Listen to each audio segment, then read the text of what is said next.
포도나무와 가지. 포도나무가 있기 때문에 가지가 있습니다. 우리가 세상 논리로 말해도 가지가 있고 나무가 있는 것이 아닙니다. 나무가 있으니 가지가 있습니다. 가지는 분명히 목적과 기능을 가지고 있습니다. 그 나무에 열매를 맺을 목적과 기능으로서의 가지입니다. 그렇기 때문에 이 가지는 반드시 나무의 본성을 담아내는 겁니다. 포도나무와 생명의 연합을 이루고 있는 가지는 포도나무가 가지고 있는 그 성품을 그대로 담아내게 됩니다. 그리고 그 성품에 열매를 맺게 되는 겁니다. 예수님과 연합을 이룬 가지로서의 그리스도는 모양만이 아니라 성품에 있어서 예수님의 모습을 그대로 담아내야 되는 것입니다. 그래서 예수님께서는 포도나무와 가지의 비유를 통해서 사랑을 담아내라고 우리에게 그 말씀을 줄 때에 그 사랑이 아가페를 담아내라는 것입니다. 바로 예수님께서 이루신 바로 십자가 사랑을 담아내라는 것이죠. 그리스도는 이와 같이 예수님께서 우리에게 가르쳐 주시고 그리고 또한 이루신 그 십자가 사랑을 자신의 삶 속에서 구체적으로 실천하면서 살아가는 가지로서의 역할은 너무나도 당연한 것입니다. 예수님과 연합된 포도나무 가지, 예수님께서 이루신 십자가의 사랑을 담아내는 것만이 아니라 오늘 예수님께서 친구라는 신분을 가지게 한다는 것을 또한 우리는 함께 주목해야 됩니다. 사랑하는 성도 여러분, 포도나무는 분명히 가지입니다. 그 포도나무는 분명히 가지와 연결되어져 있습니다. 그런데 포도나무가 가지를 가지고 있는 것은 관계적 측면에서의 내용들을 담고 있는 측면, 다시 말하면 그 성품을 담아낸 측면, 이런 부분들을 우리는 그 속에서 읽어왔습니다. 그러면서 무엇보다도 포도나무의 가지의 중요한 기능 가운데서 하나가 바로 포도나무의 그 우리를 구원하시고자 그리고 또한 하나님께서 우리를 향한 그 마음을 담은 사랑. 그런데 오늘 본문에 보면은 그 사랑뿐만 아니라 친구라는 단어를 우리에게 들고 노는 것을 볼 수가 있습니다. 이런 하나님께서 주신 말씀을 통해서 우리는 그리스도인이 명칭이 아니라 인격을 담아내야 된다는 것이고, 명칭이 아니라 인격을 담은 존재로서의 우리의 가치를 어떻게 바라야 되는가라는 것을 오늘 본문은 함께 설명하고 있습니다. 예수 그리스도의 공로의 그 은혜로 말미암아 우리는 그리스도인이 되었습니다. 그리스도와 연합을 하게 된 거죠. 그래서 우리를 그리스도인이라고 말하고 있습니다. 누가복음 9장 23절에 보면은 그리스도를 따라서 행하는 자를 그리스도인이라고 말하는 겁니다. 그런가 하면 또한 갈라디아서 2장 20절에서는 그리스도로 말미암아 사는 자라 하여서 그리스도인인 것입니다. 그리고 또한 요한복음 15장 4절에서는 그리스도 안에 거하는 자라 칭하여서 그리스도인인 것입니다. 그러니까 결국은 그리스도인은 모양과 어떤 색깔만이 아니라 그 인격이 그 속에 담겨진 것을 말하고 있더라는 것입니다. 사랑하는 성도 여러분, 참 그리스도인은 그리스도의 인격을 가진 자를 말합니다. 우리는 그리스도인입니다.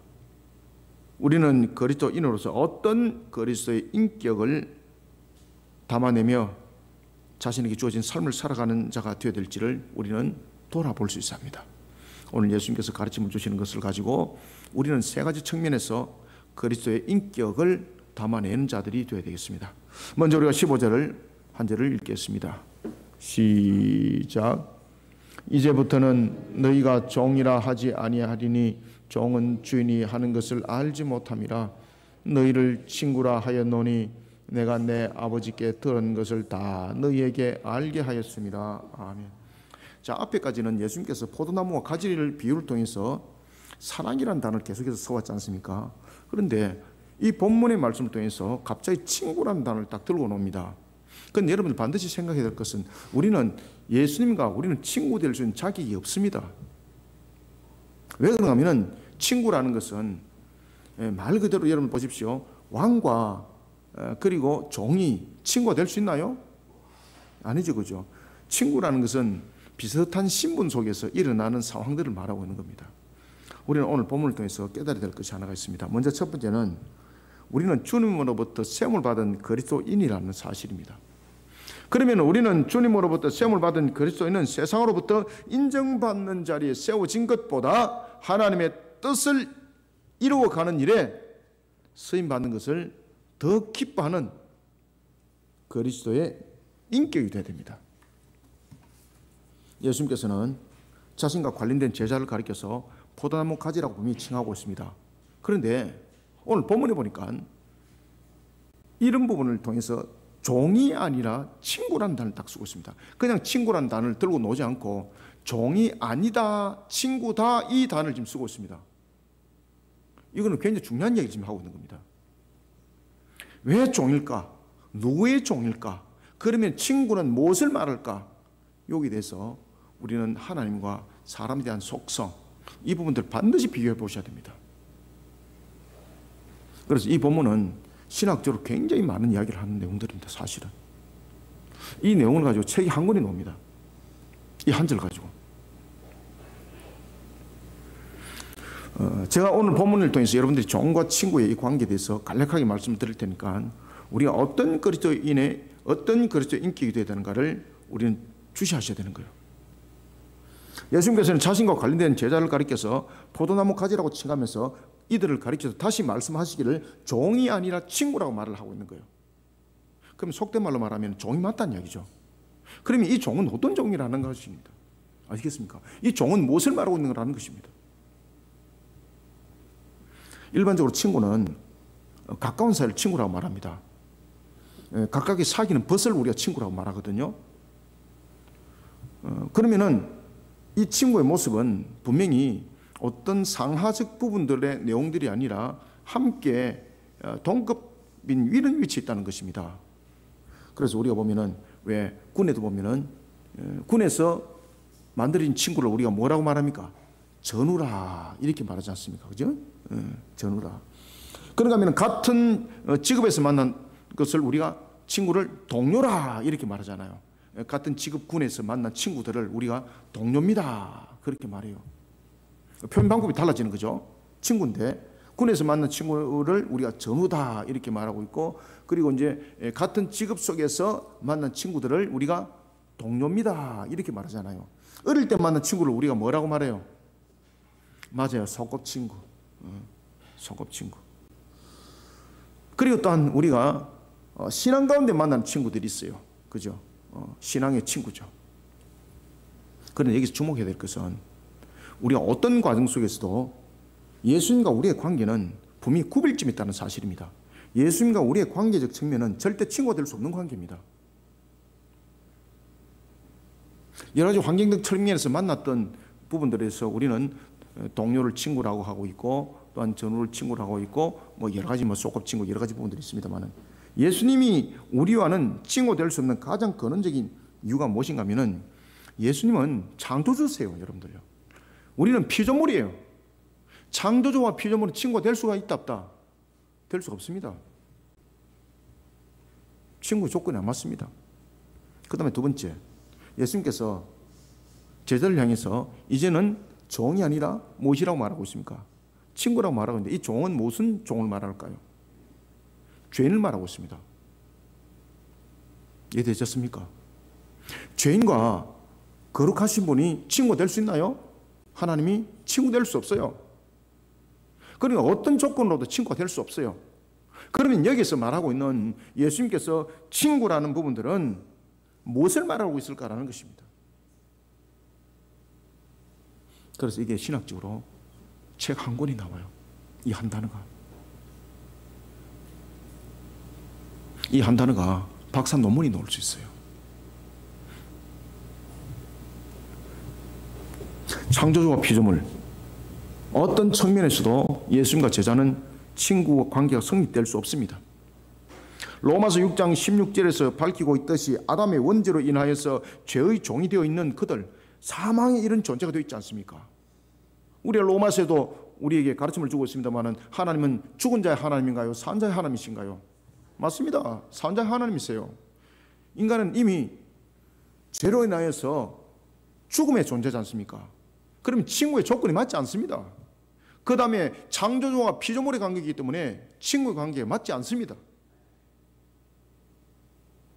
그런데 왜 예수님께서는 이런 사망의 이런 존재와 같은 죄의 종, 그리고 또한 창조주와 피조물의 관계인데 왜 친구란 단어를 딱 썼을까요?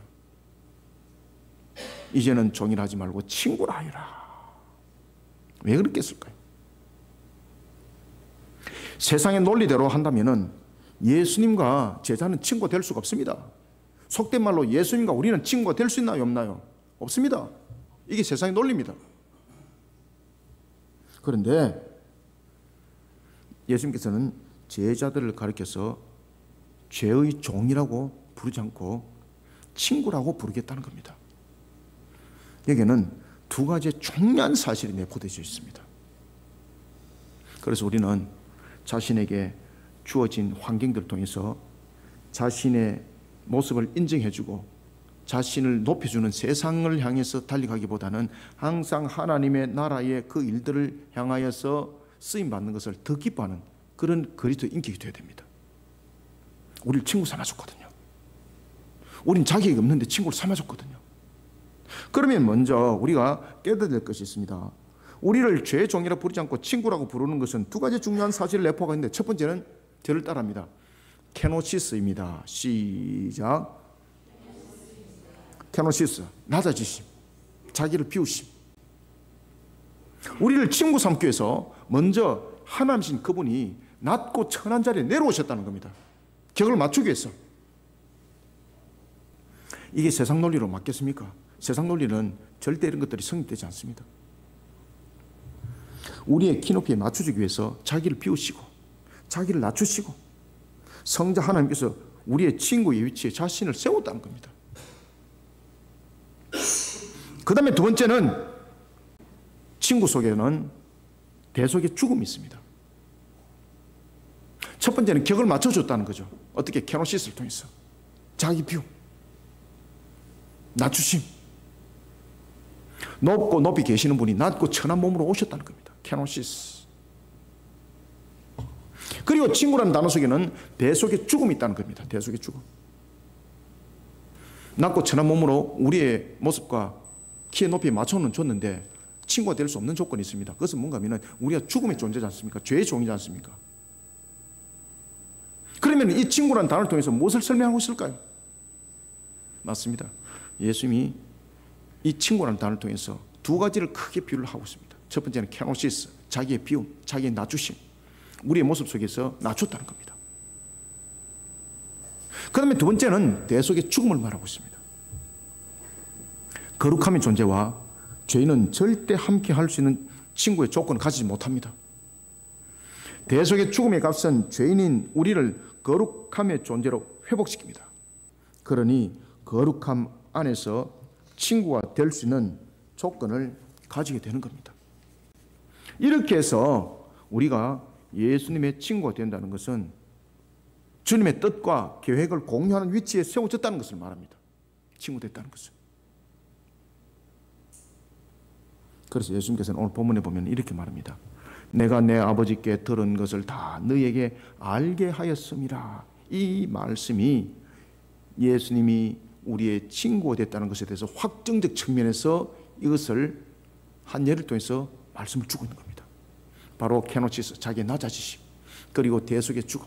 친구라는 부분들을 통해서 이러한 부분들을 모든 과정들을 이룸으로써 우리는 친구의 자격이 되었고, 그리고 친구의 자격이 된 것은 그 뜻을 알게 하는 것을 함께 그 내용들을 담고 있습니다.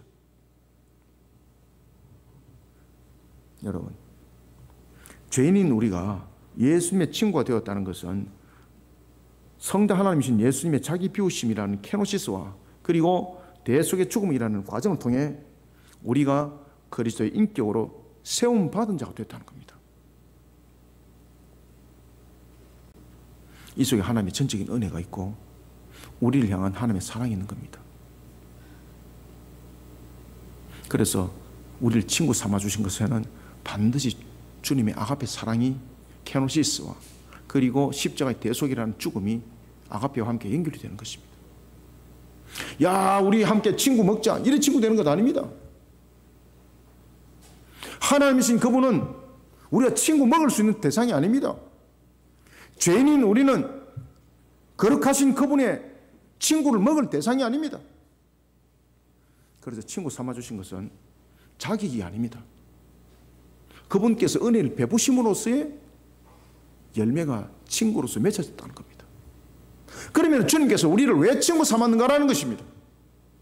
친구라는 것은 무엇인가 하면 서로 내용을 알고 알려주면 되는 것이거든요. 그러면 주님께서는 왜 친구 삼았는가라는 것입니다. 바로 그 속에 목적과 계획이 있습니다. 15절을 다시 한번 읽읍시다. 시작. 이제부터는 너희를 종이라 하지 아니하리니 종은 주인이 하는 것을 알지 못함이라.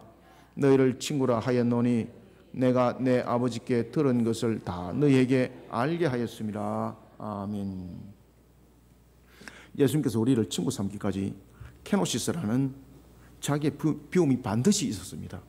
그런데 문제는 자기의 비움으로 끝나면 안 됩니다. 자기 비움으로 키높이를 맞췄는데 거룩이 문제가 되는 겁니다. 그러니까 친구가 안 되는 겁니다. 따라서 무엇이 함께 연결되어야 되는 건 반드시 대속의 값이 연결되어야 됩니다. 이 과정을 모두 예수님 측면에서 일으키는 겁니다. 우리는 이런 주님으로부터 세움받은 은혜받은 자, 바로 그리스도인입니다. 그러면 주님께서 친구 삼았다라는 것을 통해서는 분명히 케노시스와 그와 같이 또한 대속의 값이 있는데, 그러면 이것을 통해서 왜 우리를 친구로 삼았는가라는 것입니다. 주님께서 친구 삼으신 자, 우리는 자신의 영광을 얻기 위한 것이 아니라 오직 성부의 뜻을 이루기 위해서 우리 또한 주님의 자기 비우심과 그리고 값이 된 것을 반드시 기억해야 됩니다. 주님께서 우리를 친구 삼기 위해서 자기를 비웠다는 사실, 낮고 천한 자리에 케노시스 오셨다는 사실, 그리고 대속의 값을 이뤘다는 사실, 우리는 이 사실을 분명히 아는 그리스도의 인격이 되어야 됩니다.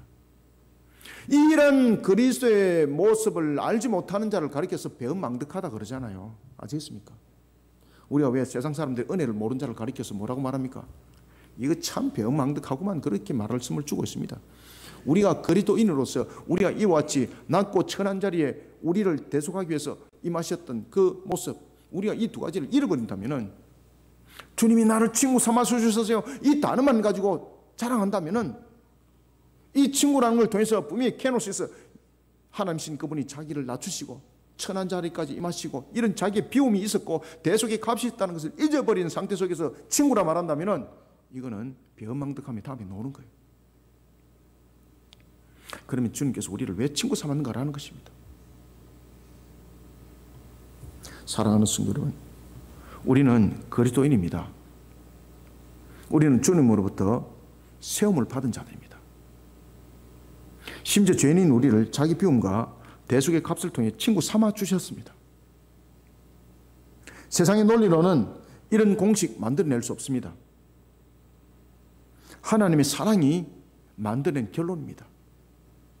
주님으로부터 세움을 받은 자는, 저와 여러분들은 세상으로부터 인정을 받는 가치관보다 주님과 함께하는 것을 더 기뻐하는 가치관을 가져야 되는 것은 너무나도 당연한 것입니다. 이것을 잊어버리니까 배은망덕하다고 말하는 겁니다. 영적으로. 우리가 시편 119편 63절의 말씀처럼 우리의 모습 속에서 항상 찾아야 될 것, 공동체 안에서 신앙의 가치관을 함께하는 우리는 친구들이 되어야 합니다. 내가 다른 사람보다도 뛰어남이 없습니다. 어떤 가진 것이 많아서, 배운 것이 많아서 자신이 영적으로 탁월하지 않습니다. 우리는 탁월함이 전혀 없는데 주님께서 친구 삼아 주셨습니다. 자기를 비우셨습니다. 그리고 대속의 값을 치르셨습니다. 마태복음 11장 19절도 보면은 예수님께서 세리와 죄인을 찾아가신 것을 우리는 생각하셔야 됩니다.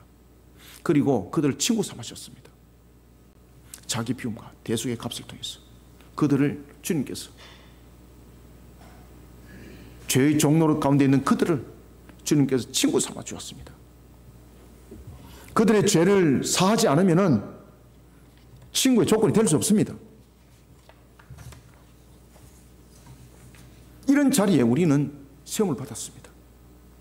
그런 우리의 모습 속에 신앙의 인격이 나타나야 될 것, 우리가 그리스도의 인격으로서 나타나야 될 것, 변망덕하면 안 됩니다.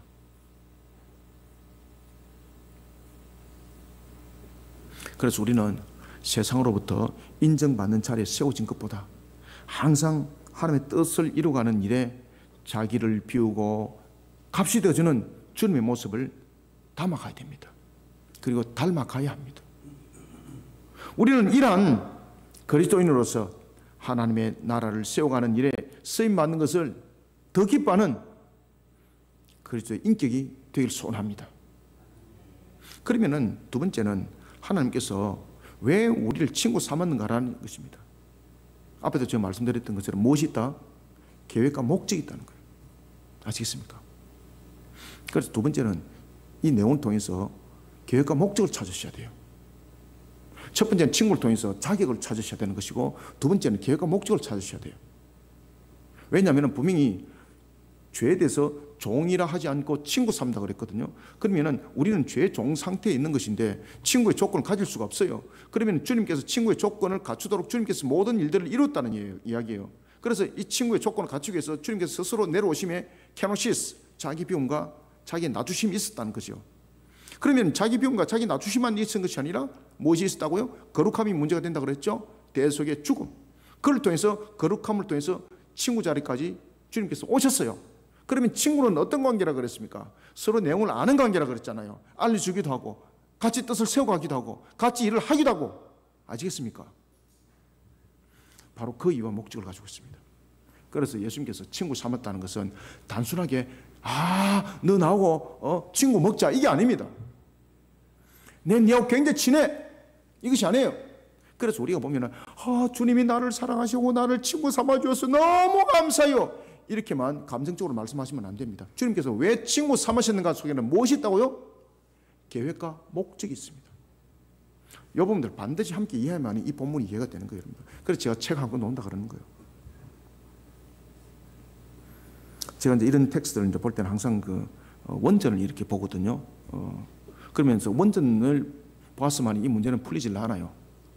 이런 부분들을 통해서는 이미 이제 3세기부터 4세기 속에 일어났던 그러한 논쟁들, 그리고 일단 12세기, 13세기 속에 일어났던 논쟁들, 이런 부분들이 이 속에 전부 다 함축되어져 있어요. 이 부분들이.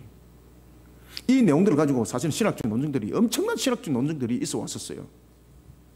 그 속에 제가 방금 간단하게 말씀드렸던 이 사건들이었어요. 아시겠습니까? 우리는 16절을 우리가 한번 읽어봅니다. 두 번째는 시작. 너희가 나를 택한 것이 아니요 내가 너희를 택하여 세웠나니 이는 너희로 가서 열매를 맺게 하고 또 너희 열매가 항상 있게 하여 내 이름으로 아버지께 무엇을 구하든지 다 받게 하려 함이라. 아멘. 자, 우리는 두 번째 어떤 그리스도의 인격이 되야 되는가 하면요, 주님이 다시 오실 그날을 기억하며 한 영혼을 천하보다 더 귀하게 여기는 주님의 계획과 목적을 이루어가는 이 시대의 그리스도의 인격이 되어야 돼요. 아시겠습니까? 주님께서 우리를 왜 친구 삼았다고요? 한 영혼을 불러 모으기 위해서, 한 영혼을 천하보다 더 사랑하라고 우리를 친구 삼은 거예요. 그 계획과 목적이 있는 겁니다. 예수님께서는 제자들로 하여금 그들의 위치와 그들이 주님과 맺은 관계에 대해 아주 중요한 사실을 가르칩니다. 그것은 다름이 아니라 은혜입니다. 16절에서 예수님께서 이런 말씀을 하세요. 택함을 받은 것, 주목하시기 바랍니다. 그 다음에 세움을 받은 것. 자, 택감을 받은 것, 세움을 받은 것, 이것이 제자들의 선택과 결정인가요? 그들의 능력인가요? 아니면은 주님의 선택이고 주님의 결정인가요? 주님 입장입니다. 전부 다. 아시겠습니까? 그래서 오늘 이 본문을 통해서 무슨 말씀을 주고 있는가 하면 하나님의 전적인 은혜를 우리에게 가르쳐주고 있어요. 하나님의 전적인 은혜로 우리는 선택받았고 하나님의 전적인 은혜로 시험을 받았다는 것입니다. 그렇게 해서 우리는 우리를 친구 삼아 주셨다는 거예요. 그러면 그렇게 하신 이유가 무엇인가라는 것입니다. 이유와 분명히 목적이 있다는 것이죠. 하나님께서 우리에게 은혜를 베푸셨습니다. 그것은 전적인 은혜로만 끝나는 것이 아니라 그 속에 계획하심이 있고 목적하심이 있어요. 그래서 저와 여러분들은 단 한 사람도 예외가 없이 모두가 주님의 계획하심과 목적하심 가운데 두은 자들이기 때문에 모두 귀한 자들이에요. 단 한 사람도 예외가 없어요. 여러분들 아시겠습니까? 그래서 주님의 백성으로 부른 자들은 저런 자든 뿐만 아니라 말을 더듬는 자든 지식이 없는 자든 가지지 못한 자든 모두가 귀한 자들이에요. 모두가 하나님의 계획과 목적 가운데 두어졌다는 사실입니다. 그것이 그리스도인이에요. 그래서 우리는 그리스도의 인격을 담아내야 되는 거예요. 친구로서 무엇을? 주께서 우리를 향하여서 명하신 계획과 목적을 이루는 자가 되어야 된다는 거예요.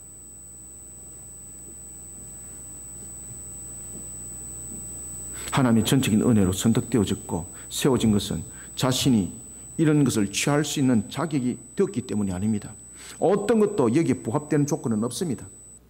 이 사실을 예수님께서 지금 일깨워주고 있습니다. 왜 그런가 아십니까? 제자들이 예루살렘 입성하기 전에 다투었죠. 무슨 이유 때문에 다투었습니까? 누가 우편하고 누가 좌편하냐. 아시겠습니까? 그러니까 누구도 우편에 앉을 자리 없고 좌편에 앉을 자격이 없다는 겁니다. 지금.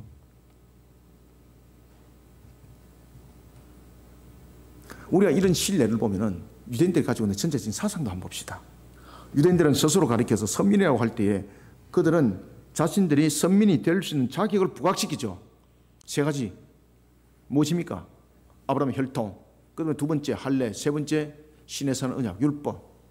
그런데 이것이 자신들의 자격으로 주어졌나요? 아니면 하나님께서 그들을 통해서 이러한 것들을 언약을 시작하겠다. 그리고 또 하나님의 나라에 대한 부분들에 대해서 너희들을 통해서 하나하나 복음들이 일어날 것이다. 그리고 또한 이들에게 민족을 대표해서 율법을 말씀을 줬나요? 그들이 자격으로 준 것이 아닙니다. 바로 시작과 대표성입니다. 그런데 이 시작과 대표성에서는 그들이 그러한 시작을 이룰 수 있는 충분한 자격이 있고 그러한 대표적인 역할을 할 수 있는 충분한 모습이 되었기 때문이 아닙니다. 하나님께서 그렇게 선택했을 뿐입니다. 아시겠습니까? 그래서 은혜적 선택은 가치적 요건 속에서 나타나는 것이 아닙니다. 은혜적 선택은 그 가치적 조건이 있기 때문이 선택이 아닙니다. 가치적 조건에도 없는데 불구하고 선택했다는 것입니다. 그러면 그들은 선민사상을 통해서 더욱더 구별해서 봐야 될 것은 이렇게 우리가 죄임에도 불구하고 우리를 선택해 주신 하나님의 은혜를 기억하고 항상 하나님의 계획과 목적함 속에 자신들이 충성되게 쓰임받아야 되잖아요. 그런데 이것이 그리하지 않았던 겁니다. 그들이 자격으로 말한다면은 유대인도 자격으로 말한다면은 죄인입니다. 죄인의 자격입니다. 아무 자격도 없습니다. 선민의 자격이 없습니다. 여러분, 예수님 당시 제자뿐만 아니라 이 시대 위에 세워진 우리의 구속사, 하나님의 은혜가 아니고는, 하나님의 특별한 계획과 목적이 아니고는 우리는 구원받을 자격이 없습니다. 이 사실을 우리는 잊지 말아야 합니다. 오늘 이 본문이 그것을 우리에게 가르쳐주고 있습니다. 그러면은 우리를 이와 같이 친구 삼으시고 구원의 백성의 자리에 이르게 하신 그 특별한 계획과 목적은 무엇인가? 오늘 본문에 보면 두 가지가 있다는 거죠. 그 두 가지 중 가운데서 첫 번째가 뭔가 하면 하나님의 나라에 열매를 맺을 것을 계획과 목적하시고 우리를 택했다는 거예요. 그래서 가지 삼았다는 겁니다. 열매를 맺을 목적이 없었다면 가지를 안 삼는다는 거죠. 열매를 맺는 가장 중요한 목적은 뭔가 하면 열매 있는 것이죠. 하나님 나라의 열매를 맺는 것, 그것을 계획하고 목적하시고 우리를 택하시고 친구 삼아 주셨습니다. 그리고 이 시대 위에 우리를 세우셨습니다. 두 번째는 열매가 항상 있게 할 것을 계획하고 목적한 가운데 우리를 택하시고 세웠다는 것을 기억하시길 바랍니다. 특히 열매가 항상 있다는 것은 무엇입니까? 잘 갖고 오라는 겁니다. 그렇죠? 결실을 잘 맺도록. 따라서 열매를 맺기 위해서는 사도행전 1장 8절의 말씀처럼 가라고 명할 때는 순종하는 걸음이 되어라는 것이고, 그리고 또한 열매를 항상 있도록 하기 위해서는 마태복음 28장 20절의 말씀처럼 가르치고 지키게 하고 양육하는 사에게 게을지 말라는 겁니다. 우리는 그 계획과 목적을 반드시 가지고 있다는 겁니다. 16절을 다시 한번 읽어주시기 바랍니다. 시작. 너희가 나를 택한 것이 아니요 내가 너희를 택하여 세웠나니 이는 너희로 가서 열매를 맺게 하고 또 너희 열매가 항상 있게 하여 내 이름으로 아버지께 무엇을 구하든지 다 받게 하려 함이라. 아멘. 우리는 하나님의 계획하심과 목적을 이루기 위해서 그리스도 인격으로 세워진 그리스도인입니다. 이거 잊지 말아야 됩니다. 한 영혼을 천하보다 더 귀하게 여기는 그리스도의 인격을 가지지 못하고는 하나님 나라의 열매는 맺을 수가 없습니다. 그래서 주님께서 아가페라는 사랑이다를 딱 들고 노는 겁니다. 하나님의 나라의 열매를 맺기 위한 하나님의 계획하심과 목적에 부합할 수 없습니다. 그리스도의 인격이 되지 못하고는 절대 이 부분에 인격이 되지 않고는 하나님의 나라의 열매를 맺는 데 있어서 그 계획과 목적 이루는 것은 불가능합니다. 그래서 주님께서 아가페 사랑을 가르치는 거예요. 주님이 이 땅에 다시 오시는 그날까지 한 영혼을 천하보다 더 귀하게 여기는 주님의 계획하심과 목적을 이루는 열매 맺는 사에게 진심으로 다가서는 이 시대에 세워진 그리스도인의 인격이 되어야 합니다. 이런 자를 향해 주님께서는 오늘 중요한 말씀을 주고 있습니다. 그래서 여러분 보시면 왜 마태복음 6장의 산상순 기억나십니까? 오늘 주님께서 이렇게 말씀하세요. 분명히 그 가지로서의 모든 것을 계획과 목적을 바르게 이루어가는 자, 주님께서는 이렇게 말씀하십니다.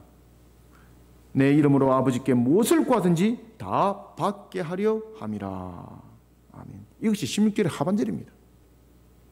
16절 다시 한번 더 읽어볼까요? 확인할 겸 함께 읽어봅니다. 시작. 너희가 나를 택한 것이 아니요 내가 너희를 택하여 세웠나니 이는 너희로 가서 열매를 맺게 하고 또 너희 열매를 항상 있게 하여, 자, 어떻게 내 이름으로 아버지께 무엇을 구하든지 다 받게 하려 함이라. 아멘. 마태복음 6장 33절은 여기에 대해서 말씀을 주고 있습니다. 그런즉 너희는 먼저 그의 나라와 그의 의를 구하라. 그리하면 이 모든 것을 너에게 더하시리라. 아멘. 이 말씀의 역사가 저와 여러분들에게 임하기를 소원합니다. 그 다음에는 우리가 세 번째 어떤 그리스도의 인격이 되어야 되는가? 17절을 한번 읽어봅니다. 시작. 내가 이것을 너희에게 명함은 너희로 서로 사랑하게 하려 함이라. 아멘. 내가 이것을 너희에게 명함은 너희로 서로 사랑하게 하려 함이라. 우리는 세 번째, 형제를 아끼고 사랑하는 모습이 가식이 되면 안 됩니다. 형제를 아끼고 사랑하는 모습이 가식이 아니라 살아있는 하나님의 계명과 같은 모습이 되어야 됩니다. 그러면은 이 살아있는 계명과 같은 모습이 되기 위해서는 어떻게 되는가? 바로 아가페 사랑입니다. 그래서 형제를 아끼고 사랑하는 모습이 가식이 아니라 살아있는 하나님의 계명과 같은 모습이 되도록 아가페 사랑으로 자신을 세워나가는 그리스도의 인격이 되어야 됩니다. 그래서 오늘 본문에 보면은 친구를 이야기를 하면서 뒤에 또 아가페를 또 들고 들어요. 이 처음부터 연결되어야 됩니다. 그래서 이 친구는 또 무엇과 함께 봐야 된다고 했죠? 죄의 종과 함께 봐야 된다. 그랬을 때에 이 친구는 무엇이 연결된다? 케노시스와 대속의 값이 반드시 그 속에 연결이 된다. 그리고 어떤 이 케노시스와 대속의 값은 바로 아가페 사랑으로 연결된다. 그러면 그렇게 친구 삼은 우리를 통해서 무엇을 하겠다는 이야기인가? 결실을 맺겠다는 겁니다. 그러면 수고는 반드시 한다는 거죠. 일하다 보면 땀 흘림을 받지 않습니까? 힘도 들지 않습니까? 그럼 주님께서 포기하지 않고 네 알아서 해, 이것이 아니라는 겁니다. 그 땀의 수고에 대해서 내가 반드시 너희들을 축복할 것이라는 거예요. 그러니까 너희들이 그 필요한 것을 구하라는 거죠. 먼저 그의 나라와 그의 의를 구하라. 그러면 그 필요를 아시는 아버지께서 모든 것을 더해 주시리라. 마태복음 6장에 그 말씀대로 그 성취가 일어나게 하겠다는 것입니다. 이런 결론들 속에서 우리가 나가기 위해서는 무엇보다 중요한 것은 가식의 신앙이 되어서는 안 된다는 겁니다. 가식적인 인격으로서는 안 된다는 겁니다. 가식 인격은요, 자기만 힘들게 만들어요. 한두 번은 할 수 있어요. 그런데 가식은요, 우리를 메마르게 만들어요. 스트레스. 그러니까 무엇보다 중요한 것은 진실됨이 담아내야 되셔야 되는 거죠. 진실됨이 담아내기 위해서는 주님을 닮아야 돼요. 그래서 마지막으로 주님께서 아가페 사랑을 딱 이야기를 다시 하는 거예요. 그래서 우리는 형제를 아끼고 사랑하는 것이 가식이 되지 않도록 살아있는 하나님의 계명 같은 모습을 담아내야 되는데, 그러기 위해서는 아가페 사랑이 돼야 되는 거예요. 아가페 사랑. 그래서 우리가 성도들 간에 서로 뭔가에 어려움이 있으면요, 아가페 사랑으로 그 형제들을 진심으로 함께 기도하고 같이 그 속에 함께 고민하고 함께 기도하면서 문제도 풀어가고, 야, 저거 내가 손해보겠는데, 저 사람하고 같이 있으면은, 야, 이거 이 하나도 없겠는데, 그 속에는 여러분 신앙도 없고 아무것도 없어요, 여러분들. 참 다 가시게 가시.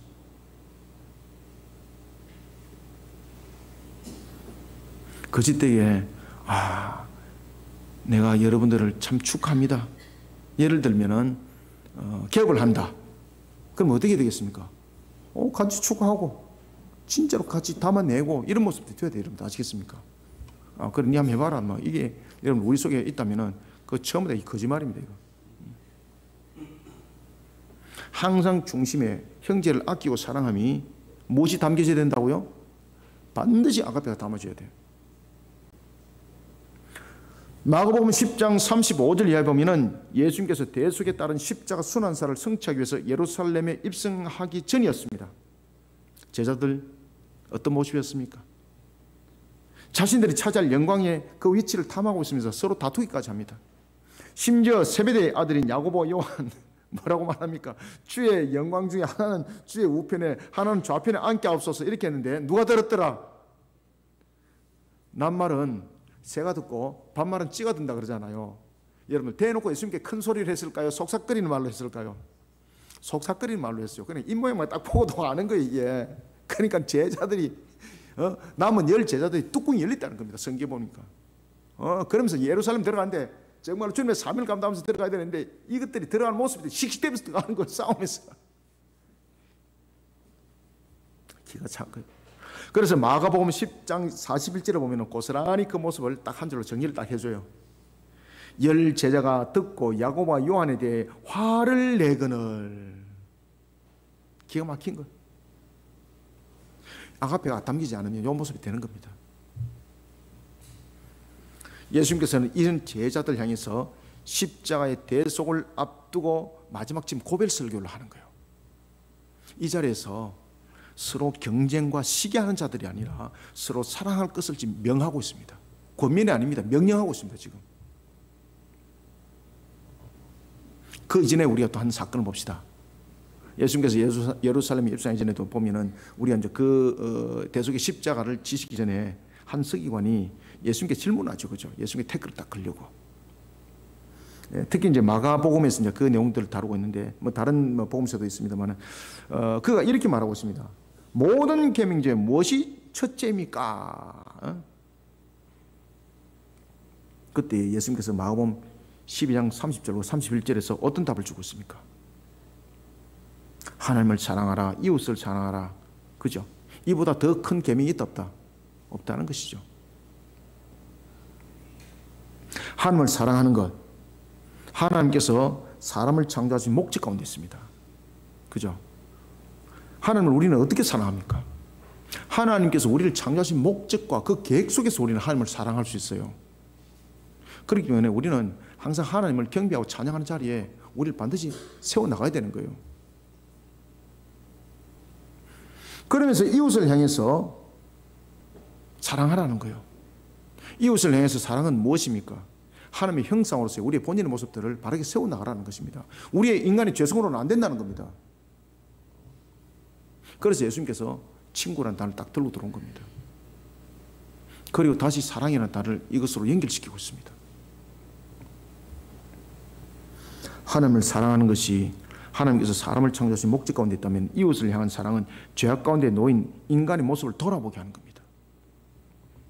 형제를 사랑하는 것은 죄삼을 받은 자들이라는 그런 가운데 놓이는 자라 할지라도 항상 에베소서 2장 1절의 말씀을 등한시키지 말라는 겁니다. 에베소서 2장 2절에 보면 공중의 권세자가 회방을 합니다. 유혹을 합니다. 넘어뜨립니다. 이 사실 함께 기억하라는 것입니다. 형제가 진정으로 서로를 사랑하는 아가페 사랑은 인위적으로 만들어지지 않습니다. 예수님께서는 아가페 사랑을 강조하는 것이 아니라 지금 명령하고 있습니다. 내가 이것을 너에게 명함은 너희로 서로 사랑하게 하려 함이라. 아멘. 하나님의 영으로 동이 이어져야 된다는 겁니다. 그러니 이런 성화 과정 속에서 형제를 사랑하는 측면에서, 그리고 또한 우리의 신앙들 측면에서 돌아보는 것은 가장 중요한 것이 하나가 있는데, 그것은 바로 회개신앙입니다. 회개신앙이 그만큼 중요하다는 것을 지금 알게 하시는 거예요. 17절을 다시 한번 읽읍시다. 시작. 내가 이것을 너에게 명하면 너희로 서로 사랑하게 하려 함이라. 아멘. 어떻게 서로 사랑할 수 있을까요? 우리의 인위적으로, 가식적으로 다 드러나는 거예요.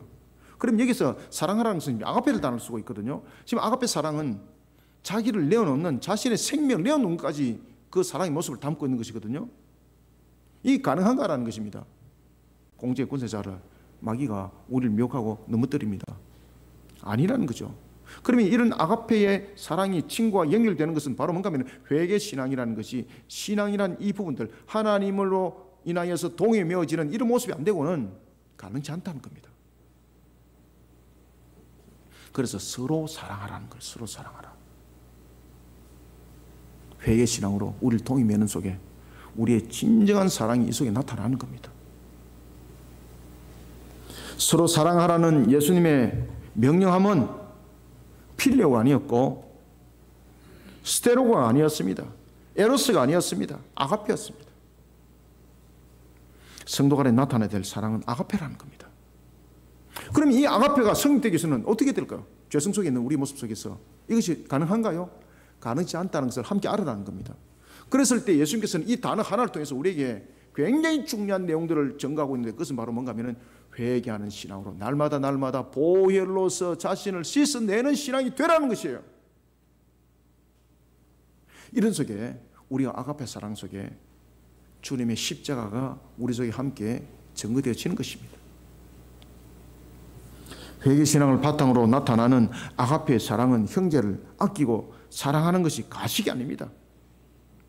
살아있는 하나님의 계명과 같은 모습으로 나타나는 것입니다. 제가 예를 들어서 우리 교회 성도들을 돌아보고, 또한 제가 이제 다른 사람들을 이렇게 돌아볼 때 우리 성도들에게 나타나는 모습들은 왜 그런가 하면 직접적 관계잖아요. 그죠? 한 달이 건너서 간접적 관계, 제2, 제3의 관계, 마음이 떨어질 수밖에 없어요. 직접적 관계가 돼야 되는 거예요. 직접적 관계가 된다는 것은 회개신앙으로 우리를 하나로 묶어가는 것밖에 없어요. 여러분들 아시겠습니까? 그 외에는 항상 막이 있어요. 회개신앙으로서 우리를 만들어내지 못하는데 그 사랑 전부 다 가식입니다. 전부 다 앞에 장벽 다 있습니다. 다 가식입니다. 전부 다. 반드시 회개신앙이 함께 이루어져야 됩니다. 그래서 성화 과정 속에서 굉장히 중요한 것이 바로 회개하는 신앙입니다. 회개하는 신앙은 십자가를 부여잡을 수밖에 없고, 그 십자가를 부여잡으면서 우리가 하나님을 향한 신앙으로 동이 맺어지는 그런 역사가 함께 일어나니까 마귀가 우리를 침탈하지 못하는 거예요. 여러분들요. 그 속에 아가페 사랑이 나타난다는 거예요. 그런 눈으로 이제 성도들을 돌아보면, 형제를 돌아보면은 내 마음이 느낌이 다르다는 겁니다. 제가 여러분들을 향해서 느낌과 다른 사람을 향해서 느낌이 달라요. 여러분들요. 아, 목사님 오늘도 잔소리 많이 하네. 이게 아니에요. 여러분들요. 제가 왜 잔소리 하겠습니까? 제가 이유 없이 잔소리 안 해요. 제가요. 잘 되라고. 아시겠습니까? 잘 되라고. 이런 것들이 전부 다 아가페 사랑 속에서 나타나며, 아가페 사랑 속에서 제가 여러분들 향해서 잔소리하면, 아, 목사님이 우리를 아가페 사랑으로 오늘도 감싸고 있구나, 이것을 인지하시길 바랍니다. 네. 우리 성도들은 보면은, 이름도 보면은 또 성경 본문하고 또 많이 또 닮았지, 그죠? 다음에는 또 새로운 성도들이 들어오면 또 이름이 또 찬양이라는 또 성도가 또 들어오면 되겠어요, 그죠? 또 찬양과 신뢰, 뭐 이런 거. 바로 이 회개의 신앙을 바탕으로 한다는 것은 이 회개의 신앙을 바탕으로 아가페 사랑이 만들어진다는 거예요. 그래서 서로 사랑하라는 거예요. 서로 사랑하라. 아가페 사랑은 형제를 아끼고 사랑하는 것이 가식이 아니고 살아있는 하나님의 계명과 같은 모습을 나타내는 것입니다. 사랑하는 성도 여러분, 형제를 아끼고 사랑하는 것이 가식이 아니라 살아있는 하나님의 계명과 같은 모습이 되도록 아가페 사랑으로 자신을 세워나가는 그리스도의 인격이 되길 소원합니다. 말씀을 맺겠습니다. 사랑의 계명에 대한 예수님의 고별 설교, 참 예수님이 이 고별 설교를 하면서 머릿속에 무엇을 떠올리겠습니까? 제자들의 모습을 다 떠올리지 않습니까? 그렇죠? 그 배반한 모습까지 다 떠올리지 않습니까? 이러면서 예수님께서 고별 설교를 하는 거죠. 이 고별 설교를 할 때 제자들의 마음을 찌르는 거예요. 그들의 마음을. 그런데 중요한 것은 이 아가페 사랑은 인위적으로 만들어지지 않는다는 사실입니다. 그래서 예수님께서 가르쳐 주는 거예요. 지금 이 아가페 사랑은 너희들이 율법을 아는 것으로 율법을 실천하고서 되는 것이 아니다. 성화 과정 속에서 에베소서 2장 2절의 말씀처럼 공중에 군사자가 있는데 그들이 너희들을 침노할 것이다. 그럼 너희들의 모습은 똑같다. 예루살렘에 지금 들어올 때에 너희들이 시해하고 질타하던 거 똑같은 모습 그 속에 반드시 나타난다. 그 속에 가식적인 사랑 속에 내가 형제를 사랑합니다. 지금 다 가식이다 이거. 항상 무너진다. 언젠가는 무너진다 그거. 그래서 주님께서 계속해서 강조하는 것이 바로 뭔가 하면은 필로스가 아니라 스테레오가 아니라 에로스가 아니라 아가페라는 거예요. 아가페. 이것을 강조를 하면서 강조를 하는 것이 아니라 명령을 했어요. 명령을.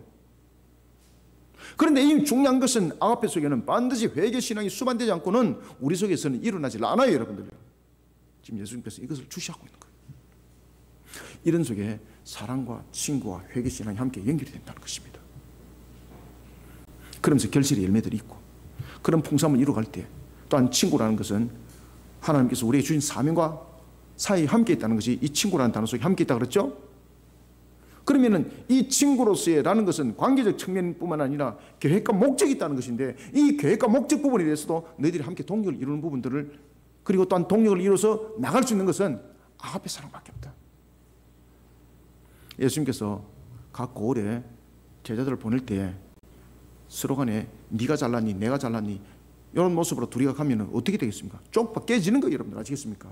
내가 그렇게 하자고 했는데 네가 왜 그렇게 하노 이러면서 댕기면서 싸움만 하는 거예요. 이거. 그러면 주님의 나라 확장을 위해서 가는 것이 아니라 주님의 나라를 회방하는 거예요. 이거는 완전히 사이가 하면서 아가페가 돼야 됩니다. 아시겠습니까? 우리가 복음을 전할 때 반드시 아가페가 돼야 됩니다. 우리가 공동체 속에서도 형제들을 사랑하고 아낄 때도 반드시 아가페가 돼야 됩니다. 그럴 때에 친구가 성립이 됩니다. 회개신앙이 함께 있어야 됩니다. 그런데 문제는 친구라는 부분에 대해서는 우리가 서로 간의 친구도 있지만 우리는 주님의 친구라고 말씀을 주고 있습니다. 반드시 그 속에 또한 함께 세워야 될 것은 하나님께서 우리를 이 땅 위에 그리스도인으로 남겨두신 것은 우리 그리심교를 남겨두신 것은 저와 여러분들을 한 공동체에 남겨두신 것은 계획과 목적이 있다는 것을 잊지 마라.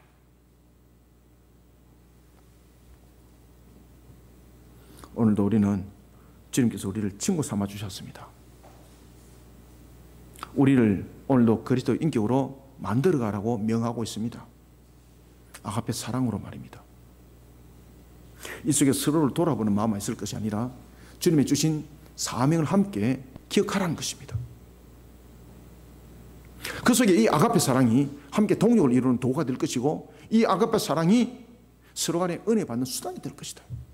그러니 친구로서의 내가 주어진 그 명을 충실되게 순종하면서 나가는 자, 오늘도 본문에서 그런 말씀 주고 있지 않습니까? 무엇이든지 구하라. 아버지께서 주실 것이다. 우리는 그리스도 인격으로 자신을 새롭게 세워나가야 합니다. 아가페 사랑으로 세워진 그리스도 인격은 세상에서 인정받는 것보다 하나님의 뜻을 이루어가는 일에 쓰임받는 것을 더 기뻐합니다. 이 속에 주님께서 우리를 친구 삼아 주심에 대한 우리의 계획과 목적을 수행하는 것입니다. 그런데 이 계획과 목적을 수행하는 부분에서 분명히 우리가 힘쓰고 열심히 있고 분명히 땀 흘림이 있고 그 속에 고난이 있고 어려움이 있습니다. 핍박도 있을 것이고 여러 가지 여정이 놓여져 있을 것입니다. 그런데 주님께서 말씀하십니다. 두려워하지 마라. 놀라지 마라. 내가 너희 입술에 권세가 되어줄 것이고 부족함이 있다고 걱정하지 마라. 염려하지 마라. 오늘의 일, 내일 염려하지 마라. 내일까지 염려하지 마라. 그리고 주님께서 말씀하십니다. 그 필요를 채워줄 것이다. 사랑하는 성도 여러분, 우리는 그리스도의 인격이 되어야 합니다. 이 그리스도의 인격이 되기 위해서는 우리는 자신을 반드시 아가페 신앙으로 세워야 되는 것이고, 이 아가페 신앙을 세울 때는 반드시 회개 신앙이 함께 이루어져야 되는 것이고, 이럴 때 우리는 주님께서 친구 삼아 주셨다는 것을 함께 기억하는 인격이 되시길 바랍니다. 이런 속에 주님은 우리에게 명령하고 있는 것이 있습니다. 한 영혼을 천하보다 더 귀하게 여기고 사명사에게 힘쓰고 있으라. 그 속에 함께 동력 이루고, 누가 잘나니 누가 못나니 그런 것 하지 말고 같이 아름다운 모습의 사역을 이루어가라. 세상으로부터 존귀받고 존귀하게 여김을 받고 세상으로부터 높임을 받는 것보다는 오히려 하나님의 나라를 위해서 주님으로부터 칭찬받는 자가 되어라. 그럴 때 너희들의 다 필요를 내가 채워줄 것이다. 이거 잊지 마라. 이것이 오늘 주님께서 명령하신 것 속에 함께 있는 말씀이었습니다. 사랑하는 성도 여러분, 우리가 아가페의 사랑을 바탕에 둔 그리스도의 인격으로 세상을 바라보고 생각하고 그 삶을 살아가는 우리 모두가 되었을 때 하나님의 영광의 결실 열매는 풍성하게 맺어져 갑니다. 그럴 때에 주께서는 우리를 통하여 오늘도 주신 약속의 말씀처럼 우리의 연약함과 부족함과 이미 우리의 무지함을 아시는 하나님께서 그 모든 것을 함께 풍성하게 이루고 완전하게 이루어서 주의 뜻을 이루간다는 사실도 함께 기억하시길 바랍니다. 그러니 친구 삼았다는 거죠. 그러니 사랑이라는 단어를 말씀을 하면서 이것은 명령이라고 우리에게 말씀을 주고 있는 것입니다. 오늘도 이 말씀을 삶과 마음판 속에 잘 새기는 그리스도의 인격으로 세워진 저와 여러분들이 되기를 주님의 이름으로 축원합니다. 하나님 감사합니다. 주님께서 오늘도 우리를 사랑하사 아가페 사랑을 바탕을 둔 그리스도의 인격으로 세상을 바라보고 생각하고 삶을 살아가라고 말씀을 주었습니다.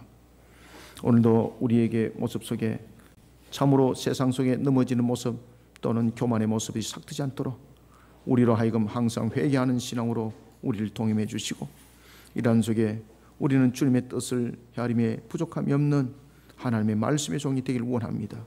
우리를 친구 삼아 주심이 어찌 우리의 자격을 가지고 이루어졌겠습니까? 우리는 죄의 종 노릇하는 자였음에도 불구하고 우리를 친구 삼기 위해서는 먼저 주님께서 우리를 사랑하셨고, 우리를 향하여 게노시스 낮아지심과 자신을 비우심을 통하여 우리의 기높이에 맞춤뿐만이 아니라 때 속에 죽음의 값에 이르기까지 그러한 속에 친구를 삼아주신 우리 속에 또한 주께서는 명하십니다. 친구로 삼아심에 대한 목적과 그 계획을 반드시 이루어가라고.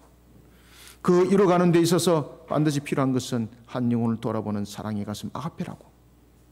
이 아가페는 주님의 뜻만을 돌이켜보는 것이 아니라 우리의 공동체를 아름답게 만들어가고 우리의 삶을 아름답게 형성해 나가는 중요한 이유가 된다고 그것을 강권한 것이 아니라 명령하셨습니다. 오늘 우리는 주님의 사명을 부여잡음에 있어서 이와 같이 아가페 사랑으로 그리스도의 인격을 만들어 주님 앞에 영광의 결실을 풍성히 맺어가는 자들이 되기를 원합니다.